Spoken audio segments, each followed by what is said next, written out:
I'd like to do is share some basic information because behind motivation, because we had several comments that were made during our last meeting, and some of those comments were in relation to questioning our motivation, and so I'd like to be able to express where my motivation comes from, because it's only fair if others have made their assumptions that I should be able to defend where I'm coming from.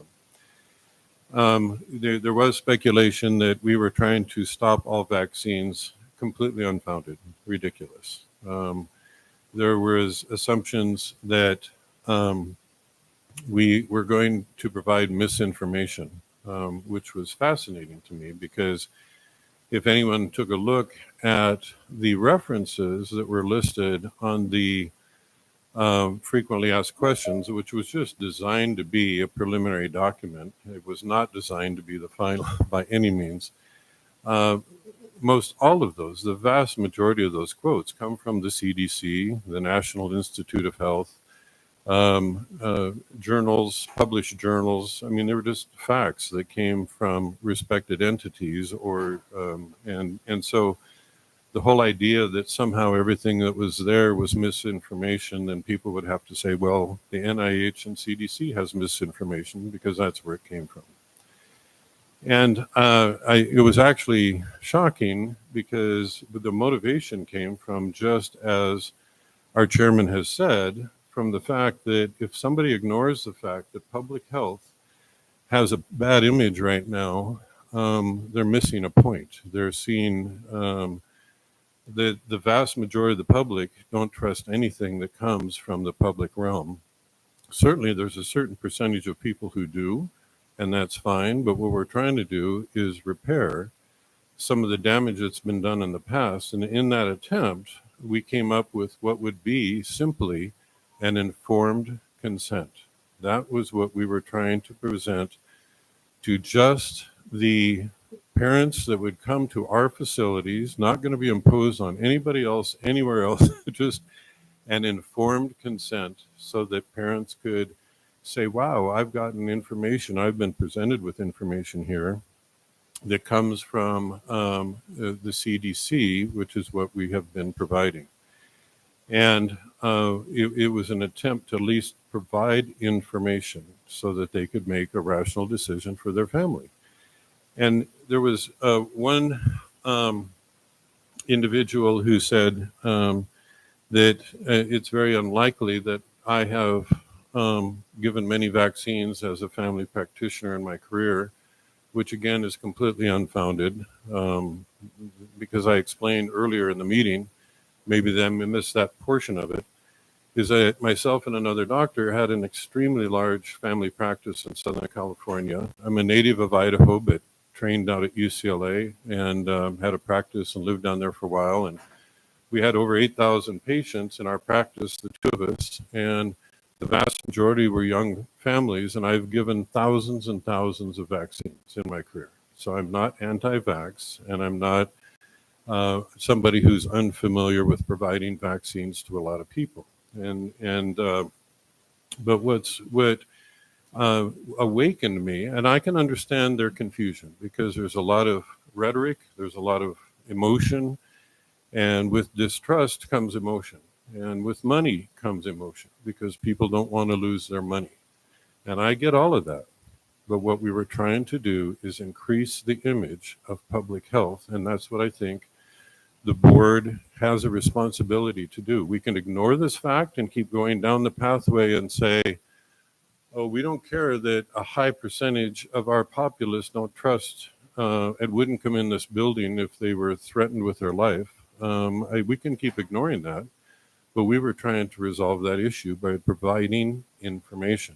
Now, how did I come to have any doubts about vaccines after giving thousands of them to my patients for years? Well, I can understand why people have strong emotions, because I might have been on the other side of that equation 23 years ago.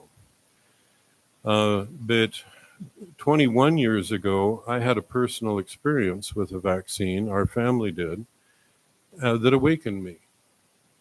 And what happened was, here I am providing lots of vaccines to thousands of children. And all of a sudden, my wife and I, 21 years ago, had a baby that her 4-month vaccine, she had an incredibly strong reaction to. And we have ultrasounds of her in utero sucking her thumb. And she sucked her thumb when she was born. When she first came out, she was the easiest child to take care of because she was totally pacified by the fact she was always sucking her thumb.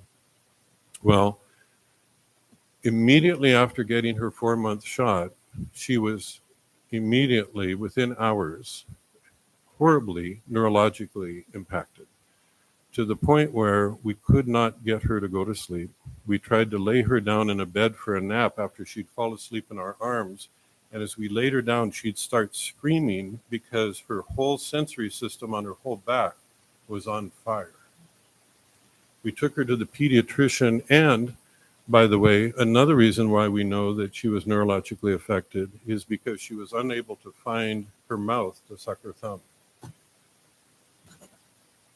So when you see that in your child, it awakens you. And people will say that, there's rare side effects, rare problems.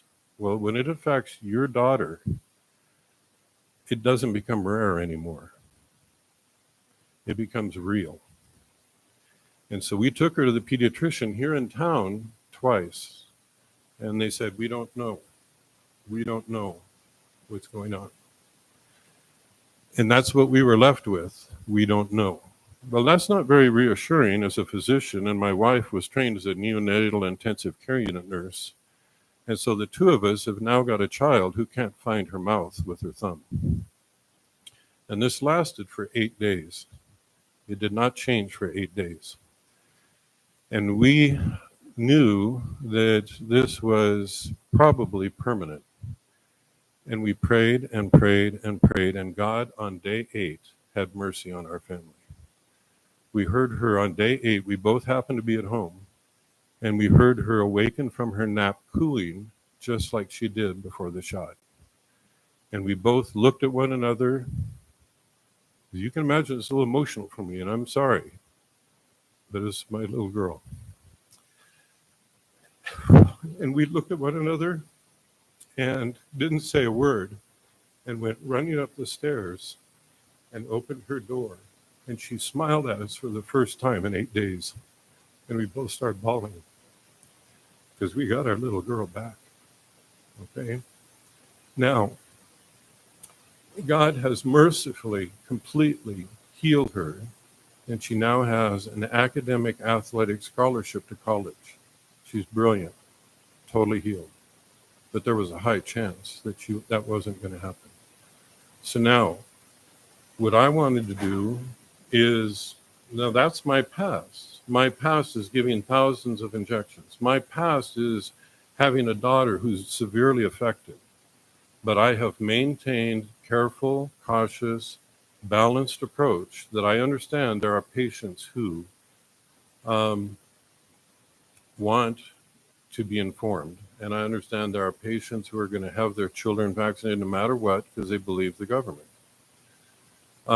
Which reminds me of another interesting point, which I think is important to share. In my past career, I have been involved in preventive medicine, and I was medical director of the largest supplement manufacturer in the world, and I've taught preventive medicine in 30 different countries around the world. One of those countries was Russia. This supplement company had thousands of customers in Russia, and those people wanted me to speak to teach them about preventive medicine. And one of the gentlemen who I spoke to, or in the crowd, was a gentleman who is a retired military general in the Russian, from the Russian military. And at the time, and this is probably still true, the average lifespan of a male in Russia is in the late 50s or right around 60. The Russian men don't live very long.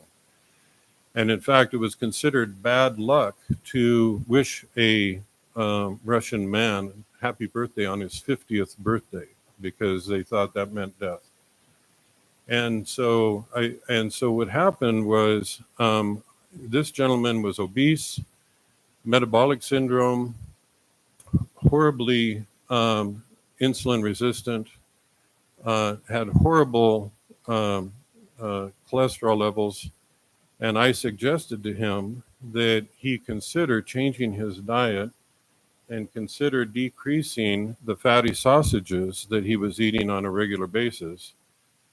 And he raised his hand in the middle of the discussion because as a general, you think you know everything, right? And he's used to, he wasn't a leader, but in that room he was.